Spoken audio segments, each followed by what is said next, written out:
اور جس ٹاپک پہ موضوع پہ ہم بات کرنے جا رہے ہیں اس کا ہم مجموعی طور پہ سبھی شکار ہیں، اور وہ ہے عدم برداشت۔ اخلاص، محبت اور تحمل و برداشت جیسے اوصاف اگر کسی میں یکجا ہو جائیں تو وہ شخص نہ صرف اپنے خاندان بلکہ حلقہ احباب اور پورے معاشرے کے لیے بھی ایک روشن مثال بن جاتا ہے۔ بالکل ایسا ہی ہے، اور ایسی شخصیت کے روشن پہلو ہر سمت جگمگاتے ہیں، لیکن افسوسناک امر یہ ہے کہ موجودہ جو ہمارا دور ہے مادیت پرست ہو چکا ہے۔ ہم ہر بندہ ہی جو ہے وہ کسی نہ کسی چیز کی دوڑ میں لگا ہوا ہے، بھاگ رہا ہے۔ عدم برداشت جو ہے اس کا شکار اس قدر ہم ہو چکے ہیں کہ ایک واقعہ ریسنٹلی پیش آیا کبیر والا میں، جو میں شیئر کرتی چلوں گی۔ جنید، ایک بیٹے نے اپنے باپ سے کچھ رقم مانگی، اپنے جمع خرچ کے لیے مانگی ہوگی، باپ نے اسے 1 گھنٹہ بعد میں دینے کا کہا، وعدہ کیا۔ بچے سے صبر نہیں ہوا، یہ عدم برداشت کا عالم تھا کہ بچے نے وہ صبر کرنے کی بجائے بیٹے نے اٹھ کے وہ فریزر کے ساتھ جو یوز کرنے کے لیے اسٹیبلائزرز ہوتے ہیں وہ اٹھایا، اور باپ کے سر پہ بار بار اٹیک کرنے کے بعد باپ کو شدید زخمی کر دیا ہے، اور اس کے بعد باپ کو ہسپتال لے جایا گیا، اور وہ اتنی اور بعد میں ان کی ڈیتھ بھی ہو گئی، حال میں تھی، وہ مر گیا۔ لیکن مرتے وقت بھی باپ نے اپنی جو فادر ہونے کا فرض ادا کرتے ہوئے والد نے شدید زخمی حالت میں بلکہ مرتے وقت یہ کہا ہے کہ میرے بیٹے نے مجھے زخمی نہیں کیا بلکہ میں حادثاتی طور پر ہو گیا۔ تو یہ وہ عدم برداشت ہے جو کہ ہمارے بچوں میں، بڑوں میں، ہر ہم دیکھتے ہیں انسان کے اندر پائی جاتی ہے۔ اس کی وجوہات کیا اور کس طرح سے اس کو کم کیا جا سکتا ہے؟ ڈاکٹر افتخار الحق ہمارے ساتھ موجود ہیں، ہمارے گیسٹ بھی اور اسی چیز کے ماہر بھی ہیں۔ ڈاکٹر صاحب آپ کو ویلکم کہیں گے پروگرام میں۔ مجموعی طور پہ اگر ہم ڈائیورس کی ریشو دیکھیں، ہسبینڈ وائف کا ریلیشن ہے، چاہے ہمارے سماجی معاملات ہیں، جس واقعے کی یہ بات کر رہی تھیں، وہ تو ایک ایسا رشتہ ہے باپ کا کہ شفیق اس سے زیادہ کون ہوگا جو آپ کے باپ آپ کے ساتھ محبت کرتا ہے، لیکن وہ بھی 1 گھنٹے کا انتظار کیے بغیر اس نے ریزسٹ کر دیا۔ تو یہ عدم برداشت اتنی زیادہ کیوں ہمارے معاشرے میں بڑھ گئی ہے؟ وجہ کیا ہے اس کی؟ جی بہت بہت شکریہ کہ آپ نے مجھے مدعو کیا یہاں پہ۔ اصل میں یہ عدم برداشت کا جو سلسلہ ہے، تعلق میرا چونکہ ادب سے بھی ہے، لٹریچر سے ہے، تو میں 2 شعروں سے آپ کو آغاز کروں گا۔ جی ضرور۔ ایک تو کہا ہے کہ بڑا مشہور شعر ہے کہ وقت کرتا ہے پرورش برسوں، حادثہ ایک دم نہیں ہوتا۔ ایک دم نہیں ہوتا۔ اب یہاں سے سفر ہم شروع کریں گے تو ایک شعر اور آتا ہے کہ حادثے سے بڑا سانحہ یہ ہوا، لوگ ٹھہرے نہیں حادثہ دیکھ کر۔ فرد جو ہے وہ بطور اکائی جدا ہو چکا ہے معاشرے سے۔ جب فرد معاشرے سے جدا ہوتا ہے اس کی ریپرکشنز ہوتی ہیں، اس کی پیچیدگیاں آتی ہیں۔ اگر ہم اس کو براڈر پرسپیکٹو میں دیکھیں کہ زیادہ وسیع تر تناظر میں دیکھیں تو اس کے سماجی پہلو بھی ہیں، نفسیاتی پہلو بھی ہیں، سیاسی بھی ہیں، تہذیبی بھی ہیں۔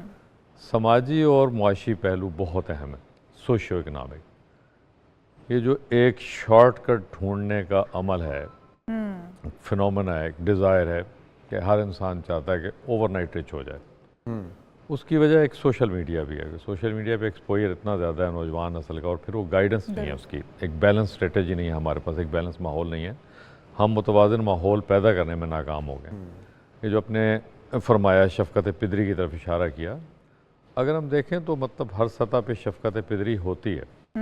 ہمارا معاشرہ بھی والد کا رول پلے کر سکتا ہے، بے شک۔ ہمارے اساتذہ بھی رول پلے کرتے ہیں یہی۔ ہمارے گھر کا جو سربراہ ہوتا ہے وہ تو ہوتا ہی والد ہے۔ اچھا ڈاکٹر صاحب، ایک اور چیز بھی یہاں پر میں نشاندہی اس کی کرنا چاہوں گی کہ ہم جہاں پر بچے کو، کیونکہ ماں باپ بہت پیار کرتے ہیں، اپنے بچے کو پالتے ہی بڑی پرورش کرتے ہیں، تو اس کا ایک چھوٹا چھوٹا سٹیپ جو ہوتا ہے نا اس کو انجوائے کرتے ہیں، اسے محبت سے دیکھتے ہیں، محبت سے پالتے ہیں، لیکن کہیں نہ کہیں ماں باپ غلطی کر جاتے ہیں اس کی ہر خواہش پوری کرنے کی۔ جب آپ ہر خواہش پوری کریں گے، بچے کو پتہ ہے کہ اسے جو اس نے مانگا اسے مل جائے گا، کبھی آپ کے پاس وقت وہ بھی ہوتا ہے کہ آپ کے پاس وہ چیز موجود نہیں ہے، آپ بچے کی وہ خواہش پوری نہیں کر سکتے ہیں، آپ کے حالات اس چیز کی اجازت نہیں دیتے، یا پھر آپ کے وسائل یا کوئی بھی چیز آڑے آ جاتی ہے، تو بچے کا وہاں پر ریزسٹ کرنا اور بار بار اس چیز کی ضد کرنا، اور پھر آپ نے کہیں اس کو اس مقام تک تو نہیں پہنچا دیا اس کی ہر ضد، ہر چیز مان کر اس کو جائز یا ناجائز چیزیں مان کے، ناجائز کی پہچان ہی آپ نے بھلا دی ہے اس کو؟ جی یہ بھی درست ہے۔ دیکھیے اس میں تو کی ورڈ ہوگا تربیت، ربوبیت سے نکلا ہے، اللہ تعالیٰ کو ہم رب العالمین کہتے ہیں، بہت بڑا لفظ ہے تربیت۔ جاپان کا اگر آپ تعلیمی نظام دیکھیں تو وہاں پہ بچے کو پہلے تربیت دی جاتی ہے، اس کے بعد تعلیم کی طرف لایا جاتا ہے۔ ہمارے ہاں تربیت میں بھی بہت زیادہ کثر رہ گئی ہے۔ ایک انتہا ہمارے پاس ہے کہ ایک سوشو اکنامک کلاس ہے، وہ اوور پیمپرنگ کرتی ہے بچے کو، ہر جائز ناجائز خواہش اس کی پوری کرتی ہے، اور وہ غلط اگزامپل سیٹ کرتے ہیں، مطلب دیٹس رانگ پریسیڈنٹ۔ دوسری انتہا پہ پھر یہ بالکل غریب طبقہ ہے، وہ کچھ بھی نہیں کر سکتا سوائے وعدوں کے۔ جب وہ وعدے پورے نہیں ہو پاتے تو بچہ جب دوسرے بچوں کو دیکھتا ہے اپنے سے اپر کلاس والے جو سوشو اکنامک سیگمنٹس ہیں، اس میں پھر ڈیزائر جنم لیتی ہے کہ میں کیا ایسا کروں کہ جس سے میں بھی ویسا ہی بن جاؤں, میں بھی حاصل کر سکوں. تو یقیناً والدین کی تربیت بہت بڑا کردار ادا کر سکتی ہے, بے شک. ماحول کی تربیت, اساتذہ. ریاست کا ڈاکٹر صاحب اس میں کتنا کردار ہے؟ کیونکہ عمومی طور پہ ہم دیکھتے ہیں کہ یہاں سے بگڑے ہوئے لوگ جب ابراڈ جاتے ہیں تو وہ قطاروں میں بھی کھڑے ہوتے ہیں, وہ سفارش کے بغیر اپنا کام بھی کروانے کے عادی ہو جاتے ہیں. تو اگر سختی کی جائے, سزائیں سخت ہو جائیں, تو پھر یہ چیز بہتر ہو سکتی ہے کہ یہاں پہ بھی؟ جی ہاں, میں آپ کو عرض کرتا ہوں, جیسے ابھی ایک ڈیمولیشن کیمپین چلی ہوئی ہے کہ تجاوزات, جیسے ہم غلطی سے ناجائز تجاوزات کہا کرتے ہیں, شکر ہے تجاوزات ہی کہتے ہیں. جی. تو میں نے ایک دن اپنے ایک دوست سے بات کی تھی کہ کیا یہ اچھا ہو کہ اگر ایک غلط بلڈنگ بنی ہوئی ہے تو اس بلڈنگ کو ڈیمالش کرنے کے ساتھ جس افسر نے اس کی اجازت دی تھی اس کا گھر بھی ڈیمالش کر دیا. صرف ایک ایگزامپل کافی ہوگی پبلک پنشمنٹ کی. جو سعودی عربیہ میں کرائم ریٹ اتنا کم ہے, اس کی ایک بہت بڑی وجہ یہ ہے ان کے اپنے سیاسی نقائص کے باوجود کہ وہ پبلک پنشمنٹ دیتے ہیں, اس سے بہت فرق پڑتا ہے.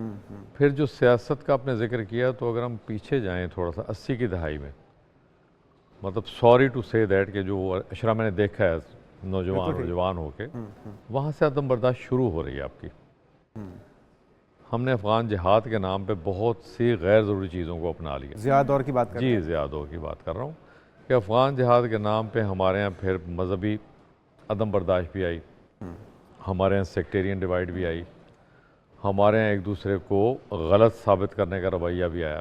یہ وہاں سے شروع ہوا اور ابھی تک ہم دیکھ رہے ہیں کہ چل رہا ہے. لیکن ریاست کہا جاتا ہے ڈاکٹر صاحب کہ ماں جیسی ہوتی ہے. ریاست کی ذمہ داری ہے پہلی اپنے شہریوں کو ایک موزوں ماحول فراہم کرنا جس کے اندر وہ پرورش پائیں, جس کے اندر وہ پروان چڑھیں. ہماری ریاست انفارچونیٹلی اس طرح کی ہمیں ماحول پیدا کر کے دے چکی ہے جس میں عدم برداشت, ایجوکیشن سسٹم اتنا ویک ہے ہمارا, پھر ہماری جاب جس طرح سے ہم حاصل کرتے ہیں, آپ دیکھیں سفارش کے بغیر کوئی جاب نہیں کوئی کہیں پر حاصل کر سکتا, حالانکہ اس کی ڈگریز اس کے پاس موجود ہوں گی اور اس سے قابل بچہ یا بچی کوئی ہوگا نہیں. میرٹ کی درجیاں اڑاتے ہیں, میرٹ ہونے کے باوجود وہ اپنی جاب جو ہے اس کا حصول ممکن نہیں ہو پائے گا. تو یہ چھوٹی چھوٹی چیزیں جو ریاست کی ذمہ داری ہیں وہ کس طریقے سے امپلیمنٹیشن ان کی ہونا اور ان کو لاگو کروا پانا کتنا ضروری ہے, اور وہ کتنا کردار ادا کر رہی ہیں عدم برداشت میں. جی انفارچونیٹلی ریاست کا تو اس وقت کردار ہمیں تقریباً نہ ہونے کے قریب نظر آتا ہے, اس لیے کہ ریاست خود, اب سمجھیے کہ ریاست اور حکومت الگ الگ چیزیں. آپ کہہ لیجیے کہ حکومتی ادارے جو ہوتے ہیں وہ واقعی اپنا کردار نہیں ادا کر رہے, انہیں بہت زیادہ ضرورت ہے اس طرف توجہ دینے کی. دوسرا ایک دیکھیے کہ اگر ہم دیکھتے ہیں پارلیمنٹ ہال میں ڈیبیٹ, وہاں کا ماحول بھی بہت زیادہ اثر انداز ہوتا ہے, بدتمیزی کا ماحول جب کریٹ ہوتا ہے. دوسرا ہے کہ جب یہ سیاستدان اور ان کے چاہنے والے جب رائے کو حقیقت بنا کے مسلط کرتے ہیں, ججمنٹ ہو رہا ہے. یہی ہو رہا ہے. لیکن ڈاکٹر صاحب ہم نے اب بچوں اپنوں کو سنوارنا ہے. اگر ریاست کچھ نہیں کرے گی تو ہم خود اپنے تئیں کیا کر سکتے ہیں؟ اگر ایک استاد کو پتہ ہے, جسے آپ نے کہا کہ پہلے تربیت ہوتی ہے دیگر ممالک میں, اس کے بعد ان کی ایجوکیشن کا نظام جو سسٹم شروع ہوتا ہے.